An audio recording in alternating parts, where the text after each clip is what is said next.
Hello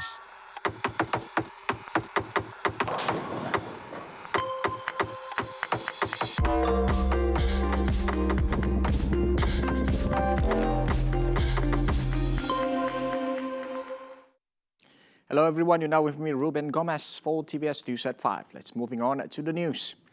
The Construction Industry Development Board, CIDB, has shut down 15 construction sites which failed to observe the standard operating procedures for the movement control order since 13th January.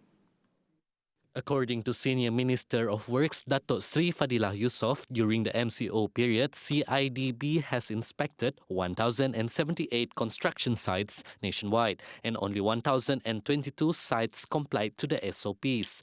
On Sunday, 15 construction sites have been issued the stop work order as they did not observe several SOPs such as non-compliance of Act 446 for employees' accommodation, no physical distancing and the failure to wear masks.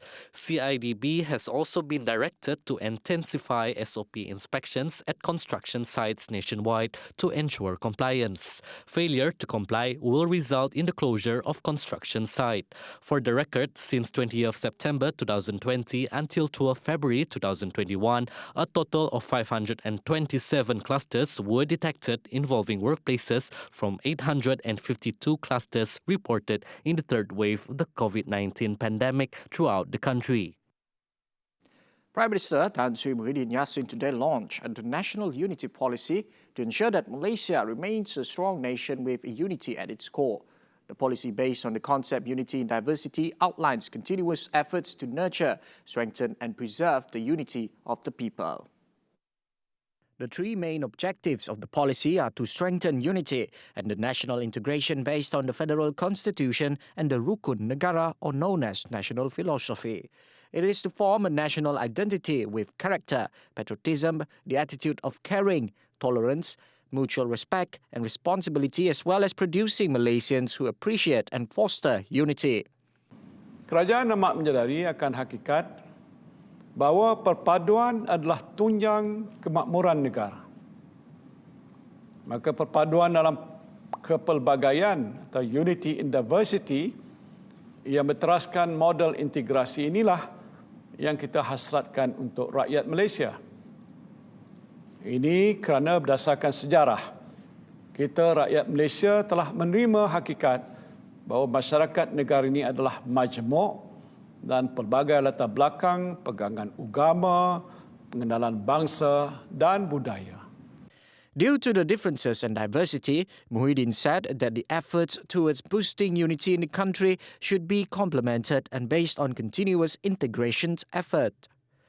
Muhyiddin also urged all quarters, especially agents driving unity consisting of non-governmental organizations, the private sector and related stakeholders to work together.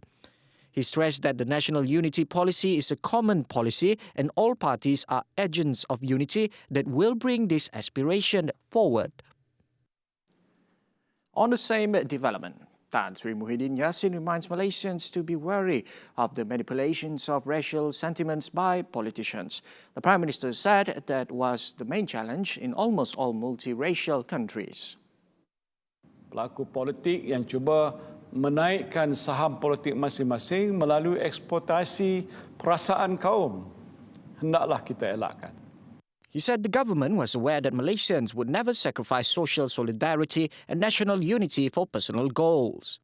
Kerajaan juga tidak akan sekali-kali berkompromi dalam perkara yang boleh mengganggu gugat perpaduan negara. Berpegang pada prinsip inilah, Kementerian Perpaduan Negara telah diwujudkan dan di bawah kepimpinan Yang Berhormat Datuk Halimah Muhammad Sadiq dan Yang Berhormat Senator Datuk Seri T. Lian Ke, kementerian ini menggalas tugas berat memastikan agenda perpaduan nasional dijayakan. Muhyiddin said Malaysians, especially the frontliners, had proven their empathy towards each other. This is regardless of race or religion when the country is still plagued by the COVID-19 crisis. He said empathy is a trait that should be strengthened in the society.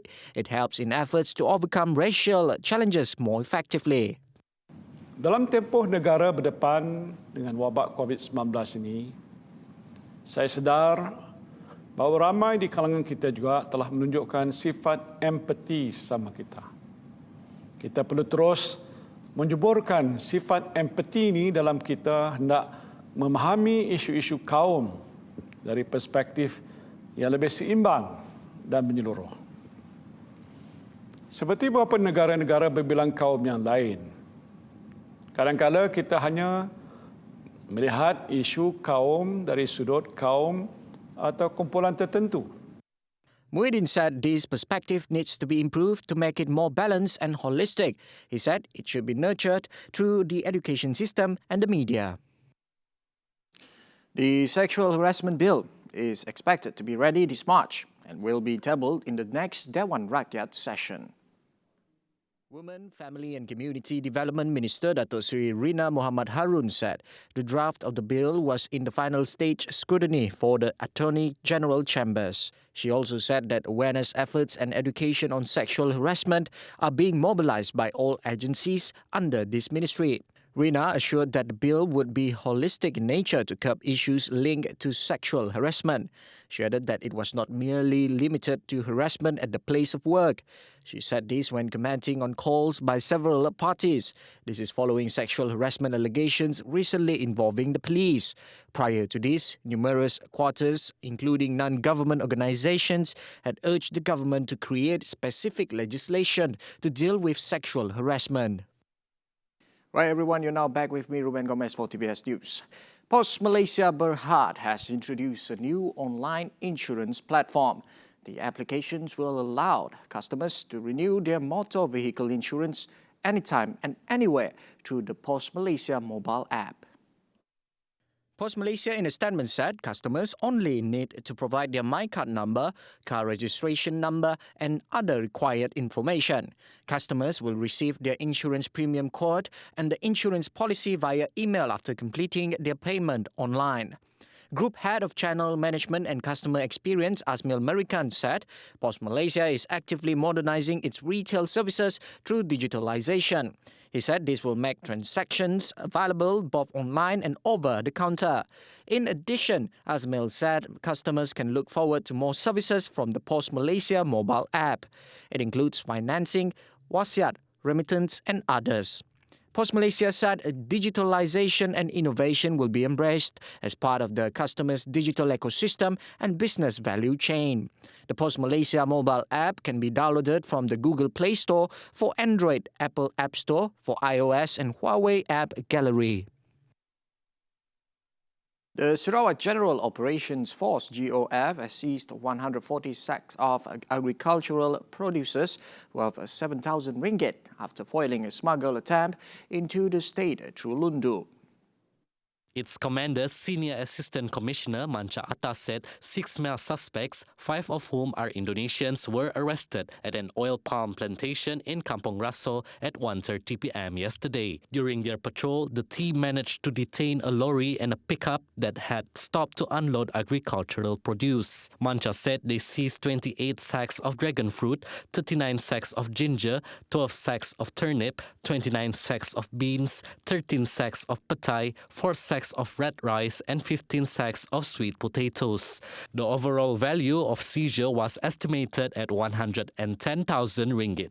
All suspects were detained under Section 15 of the Anti-Trafficking in Persons and Anti-Smuggling of Migrants Act 2007, Section C, in bracket 1 of the Immigration Act 1959, Prevention and Control of Infectious Disease Act 1988, and the Customs Act. All the suspects and the seized items were handed over to the Lundu District Police Headquarters for further action.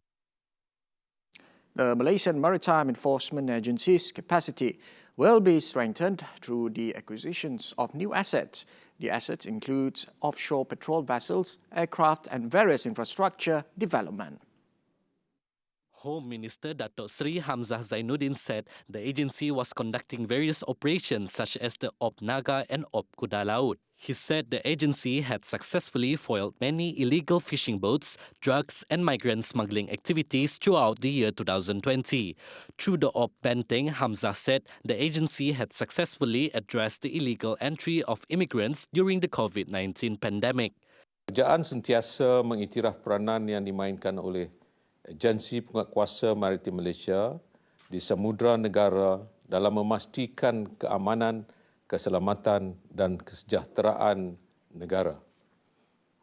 Saya juga yakin warga agensi penguatkuasa maritim Malaysia akan terus serius melaksanakan tugas dan tanggungjawab yang diamanahkan.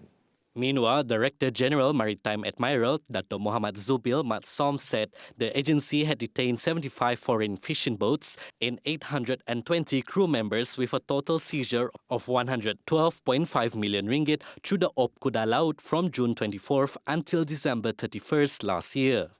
Ternyata komitmen, kesungguhan dan keseriusan kita dalam menggalas tugas serta tanggungjawab telah membuahkan kejayaan walaupun terpaksa berhadapan dengan risiko COVID-19. Right, that concludes our news at 5. Remember, 11:30 p.m. with Handigway for the Nightline. Ruben Gomez, anytime, anywhere. Thank you.